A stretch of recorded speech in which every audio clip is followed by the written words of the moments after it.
NCERT की पाठ्य पुस्तक का 11वां क्वेश्चन देखिए। ऊन से रगड़े जाने पर कोई पॉलीथीन का टुकड़ा 3 × 10⁻⁷ कूलाम के ऋणावेश से आवेशित पाया गया। स्थानांतरित इलेक्ट्रॉनों की संख्या आकलित कीजिए। और ये भी पूछा किस पदार्थ से किस पदार्थ में इलेक्ट्रॉन स्थानांतरित हुए। क्या ऊन से पॉलीथीन में संहति का स्थानांतरण भी होता है? संहति का मतलब होता है द्रव्यमान। तो देखिए सबसे पहले हमें दे रखा है कि ऊन को रगड़ा गया है पॉलीथीन से। ये हमारे पास में है ऊन और ये हमारे पास में है पॉलीथीन। ऊन है, पॉलीथीन है। क्या इन दोनों को आपस में रगड़ने पर कोई आवेश स्थानांतरित हुआ? तो दोस्तों हमें क्वेश्चन में दे रखा है दोनों को आपस में रगड़ने पर हमने ऊर्जा दी और कोई पॉलीथीन का टुकड़ा 3 × 10⁻⁷ कूलाम के ऋणावेश से आवेशित पाया गया। इसके ऊपर ऋणावेश आ गया। इसके ऊपर कौन सा चार्ज आ गया? ऋणावेश आ गया। दोस्तों आवेश संरक्षण का नियम यह कहता है कि किसी घटना से पूर्व का कुल आवेश तथा घटना के बाद का कुल आवेश इक्वल रहता है। या आवेश संरक्षण नियम यह कहता है कि जब कोई घटना घटित होती है या घर्षण होता है दो वस्तुओं के मध्य, तो कुल आवेश संरक्षित रहता है। एक आवेश दूसरी वस्तु पर, एक वस्तु से दूसरी वस्तु पर आवेश चला जाता है। आवेश को न तो हम क्रिएट कर सकते हैं नहीं डिस्ट्रॉय कर सकते हैं। तो यहाँ से इलेक्ट्रॉन है वो इधर से इधर आए। इलेक्ट्रॉन कहाँ से किधर आए? ऊन से इसके ऊपर आए तो इस पर ऋणावेश आ गया। तो इस पर ऑटोमेटिकली कितना आ गया?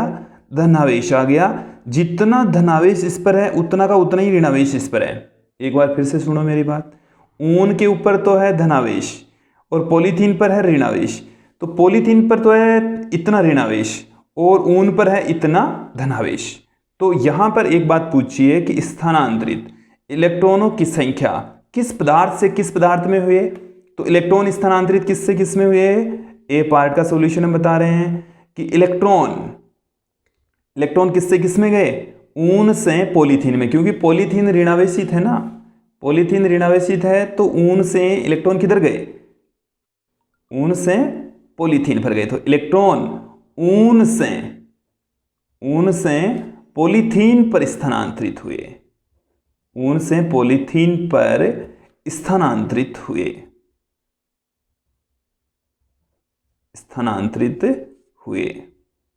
क्लियर? आगे क्या पूछा है? इलेक्ट्रॉनों की संख्या ज्ञात कीजिए। हमें इलेक्ट्रॉनों की संख्या पूछी है, जबकि हम आवेश के क्वांटीकरण से जानते हैं कि किसी वस्तु पर उपस्थित कुल आवेश number of electron into charge of electron के इक्वल होता है। तो n बराबर पूछा है हमें, तो Q में E। Q की जो वैल्यू है हमें क्वेश्चन में ये वाली बता रखी है। Q बराबर 3 × 10⁻⁷ कूलाम रख दीजिए। तो 3 × 10⁻⁷ बट्टे में E का जो मान है चार्ज ऑफ इलेक्ट्रॉन 1.6 × 10⁻⁻19। यहाँ से पॉइंट हटाएंगे, ये 30 हो गया। 30 में 16 का जब भाग लगाएंगे तो ये एक बार में चला गया। कितनी बार में चला गया? एक बार में चला गया। फिर हमारे पास में शेष रह गए 14, तो 140 आ गया। हमने पॉइंट लगा दिया है, 140 आ गया। फिर 140 में 128 आ गया 8 बार में। 128 कितनी बार में आ गया? 8 बार में आ गया। 12 शेष रह गया। 120 में 112 वो आ गया 7 बार में। गुणा 10 की घात, यहाँ से 10 की घात -19 बट्टे से ऊपर जाएगी तो प्लस में 19, प्लस में माइनस में 7 पड़ी है तो 19 में से 7 निकालेंगे तो हमारे पास में रह गया 10 की घात प्लस में 12। तो इतने इलेक्ट्रॉन स्थानांतरित होंगे। क्लियर? अब देखो तो इसके बी पार्ट की ओर चलते हैं।